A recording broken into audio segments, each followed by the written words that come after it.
ಕುಮಾರಸ್ವಾಮಿ ಅವರ ಮೇಲೆ ಸರ್ 50 ಕೋಟಿ ಬೆದರಿಕೆ ಅಂತೇಳಿ ಒಂದು FIR ಆಗಿರುವಂಥದ್ದು ಸರ್. ನೋಡಪ್ಪ, ನನಗೆ ಗೊತ್ತಿಲ್ಲ. ನಾನು ನಿನ್ನೆ ಇದು ದಸರಾಗೆ ಹೋಗಿದ್ದೆ. ಅಲ್ಲಿ ದಸರಾ ಪೂಜೆ ಪಾಲ್ಗೊಂಡೆ. ಅದಾದಮೇಲೆ ತಿರ್ಗಾ ಸಾಯಂಕಾಲ ಸಾಂಸ್ಕೃತಿಕ ಕಾರ್ಯಕ್ರಮ ಇತ್ತು. ಅದಾದಮೇಲೆ ವಿದ್ಯುತ್ ಶಕ್ತಿ ದೀಪ ಅಲಂಕಾರ ಭಾಳ ವೈಭವದಿಂದ ಇತ್ತು. ನನಗೆ ನೋಡಿ ಭಾಳ ಸಂತೋಷ ಆಯಿತು. ಇಡೀ ಮೈಸೂರನ್ನ ಅದಾದಮೇಲೆ ಒಂದು ರೌಂಡ್ ಹೋಗಿ ಬಂದೆ ನಾನು. ಅದು ಕೂಡ ಈಗ ಟ್ವೀಟ್ ಮಾಡ್ತಾಯಿದ್ದೀನಿ. ಎಲ್ಲ ಕೂಡ ಆ ಒಂದು ಭವ್ಯವಾದಂಥ ಲೈಟನ್ನು ಹೋಗಿ ನೋಡಿ ಸಂತೋಷ ಪಡಬೇಕು ಅಂತ ನಾನು ಜನರಿಗೆ, ರಾಜ್ಯದ ಎಲ್ಲ ಜನರು ಕೂಡ ಮನವಿ ಮಾಡ್ತೇನೆ.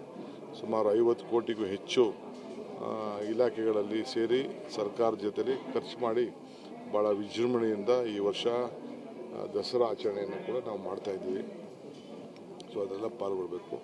ಆ ವಿಚಾರ ಅವ್ರ ಖಾಸಗಿ ವಿಚಾರಕ್ಕೆ ನಾನು ಬಾಯಾಗ್ತೇನೆ. ಕುಮಾರಸ್ವಾಮಿ ಅವರ ಮೇಲೆ ಸರ್ 50 ಕೋಟಿ ಬೆದರಿಕೆ ಅಂತೇಳಿ ಒಂದು FIR ಆಗಿರುವಂಥದ್ದು ಸರ್.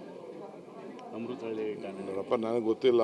ನಾನು ನಿನ್ನೆ ಇದು ದಸರಾಗೆ ಹೋಗಿದ್ದೆ. ಅಲ್ಲಿ ದಸರಾ ಪೂಜೆ ಪಾಲ್ಗೊಂಡೆ.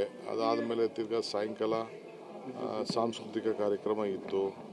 ಅದಾದಮೇಲೆ ವಿದ್ಯುತ್ ಶಕ್ತಿ ದೀಪ ಅಲಂಕಾರ ಭಾಳ ವೈಭವದಿಂದ ಇತ್ತು. ನನಗೆ ನೋಡಿ ಭಾಳ ಸಂತೋಷ ಆಯಿತು. ಇಡೀ ಮೈಸೂರನ್ನ ಅದಾದಮೇಲೆ ಒಂದು ರೌಂಡ್ ಹೋಗಿ ಬಂದೆ ನಾನು. ಅದು ಕೂಡ ಈಗ ಟ್ವೀಟ್ ಮಾಡ್ತಾಯಿದ್ದೀನಿ. ಎಲ್ಲ ಕೂಡ ಆ ಒಂದು ಭವ್ಯವಾದಂಥ ಲೈಟನ್ನು ಹೋಗಿ ನೋಡಿ ಸಂತೋಷ ಪಡಬೇಕು ಅಂತ ನಾನು ಜನರಿಗೆ, ರಾಜ್ಯದ ಎಲ್ಲ ಜನರು ಕೂಡ ಮನವಿ ಮಾಡ್ತೇನೆ. ಸುಮಾರು 50 ಕೋಟಿಗೂ ಹೆಚ್ಚು ಇಲಾಖೆಗಳಲ್ಲಿ ಸೇರಿ ಸರ್ಕಾರ ಜೊತೆಲಿ ಖರ್ಚು ಮಾಡಿ ಭಾಳ ವಿಜೃಂಭಣೆಯಿಂದ ಈ ವರ್ಷ ದಸರಾ ಆಚರಣೆಯನ್ನು ಕೂಡ ನಾವು ಮಾಡ್ತಾಯಿದ್ದೀವಿ.